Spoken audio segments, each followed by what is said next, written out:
myself Pankaj Jain, Assistant Professor Law BCS Government PG College Dhamtari. आज मैं LLB part 3 second semester के छात्र छात्राओं के लिए उनके पाठ्यक्रम दीवानी प्रक्रिया संहिता सिविल प्रोसीजर कोड के अंतर्गत एक महत्वपूर्ण चैप्टर विचाराधीन न्याय डॉक्ट्रिन ऑफ रेस सब जुडिस के बारे में बताऊंगा। विचाराधीन न्याय का सिद्धांत डॉक्ट्रिन ऑफ रेस सब जुडिस, विचाराधीन न्याय के सिद्धांत को दीवानी प्रक्रिया संहिता की धारा 10 में बताया गया है। सर्वप्रथम हम ये जानेंगे कि विचाराधीन न्याय होता क्या है। एक ही वाद कारण पर यदि दो अलग अलग न्यायालय के द्वारा उन्हीं पक्षकारों के बीच वही मामला यदि सुना जाए तो चूंकि दोनों ही मामले में वाद हेतु एक समान है, अतः जब तक पहले वाले न्यायालय का निर्णय न आ जाए तब तक वही मामला दूसरे वाले न्यायालय में रोक दिया जाएगा, स्थगित कर दिया जाएगा। इसी सिद्धांत को विचाराधीन न्याय के नाम से जाना जाता है। सरल शब्दों में आपको बता दूं, एक ही वाद कारण पर एक ही वाद का हेतु पर दो अलग अलग मामला नहीं लाया जाएगा। यदि पक्षकार वही है, पक्षकार उनमें से कोई है, या दोनों ही मामले में मामला वही है, प्रत्यक्षता और सारता, तो वही मामला दो बार अलग अलग नहीं लाया जाएगा। अब हम देखेंगे विचाराधीन न्याय की आवश्यकता क्यों पड़े। आप जानते हैं हमारे देश में न्यायालय में मामले का अंबार सा लगा हुआ है। आज न्यायालय में लगातार मामलों की संख्या बढ़ती जा रही है। यही कारण है कि न्यायालय की बढ़ती हुई संख्या पर रोक लगाने के लिए ही तो आजकल लोक अदालत का बहुत अधिक प्रचलन है, ताकि मामले आसानी से सुलझा लिए जाएं।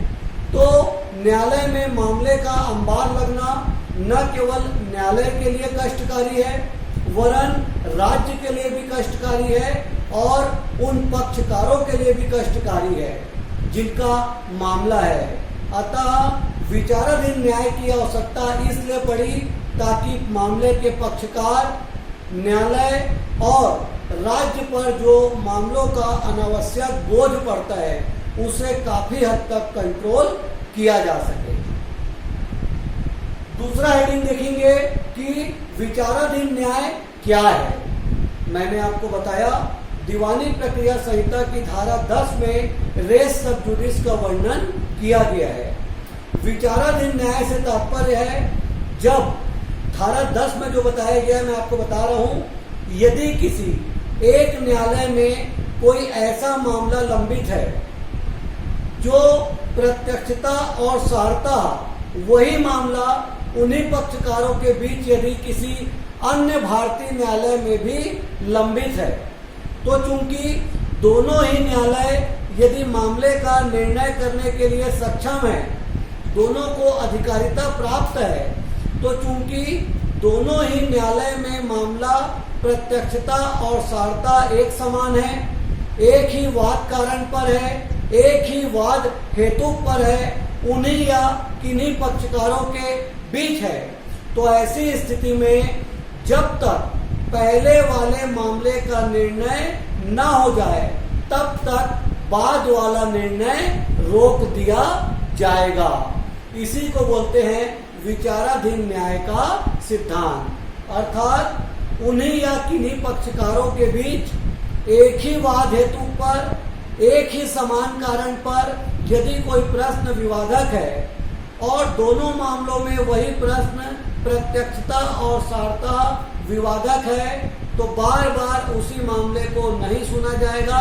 ऐसी स्थिति में जब तक पहले वाले न्यायालय का निर्णय न आ जाए तब तक बाद वाला न्यायालय में वो मामला स्थगित कर दिया जाएगा। इसी को विचाराधीन न्याय का सिद्धांत कहते हैं। इसमें आप याद रखिएगा, विदेशी न्यायालय में मामला लाया जा सकता है, क्योंकि भारत का न्यायालय और विदेशी न्यायालय अलग है। यदि कोई एक मामला भारत के न्यायालय में लंबित है और वही उन्हीं पक्षकारों का मामला विदेशी न्यायालय में लंबित है, तो यहाँ पर विचाराधीन न्याय का सिद्धांत लागू नहीं होगा। अब देखेंगे विचाराधीन न्याय की आवश्यकता क्यों पड़ी, क्या उद्देश्य है इसका। तो पहला, एक ही वाद कारण पर दो मामला ना आए। न्यायालय के पास मामले की फरमान है, यही कारण है कि एक ही वाद कारण पर दो अलग अलग मामला ना आए। इसी कारण विचाराधीन न्याय के सिद्धांत को अपनाया गया। दूसरा, वाद की बहुलता को रोकना। मैंने आपको पहले ही बताया, न्यायालय के पास मामलों की भरमार है और बार बार यदि वही मामला, एक समान मामला दो न्यायालय सुने तो निश्चित रूप से वादों का अंबार लग जाएगा। अतः वाद की बाहुलता को रोकने के लिए ही यह सिद्धांत पारित किया गया। और तीसरा, वादों का अंबार न लगे। न्यायालय में अनावश्यक वादों का अंबार न लगे, केस की संख्या न बढ़े। यदि कोई मामला उन्हीं पक्षकारों के बीच है, एक ही वाद कारण पर है, एक ही प्रश्न पर प्रत्यक्षता और सारता दोनों वही मामला है, तो ऐसी स्थिति में बाद वाला मामला रोक दिया जाएगा। इसी सिद्धांत को दीवानी प्रक्रिया संहिता की धारा 10 में विचाराधीन न्याय का सिद्धांत कहा गया, डॉक्ट्रिन ऑफ रेस जुडिस का सिद्धांत कहा गया। यह सिद्धांत वाद की बहुलता को रोकने में एक बहुत ही महत्वपूर्ण सिद्धांत है।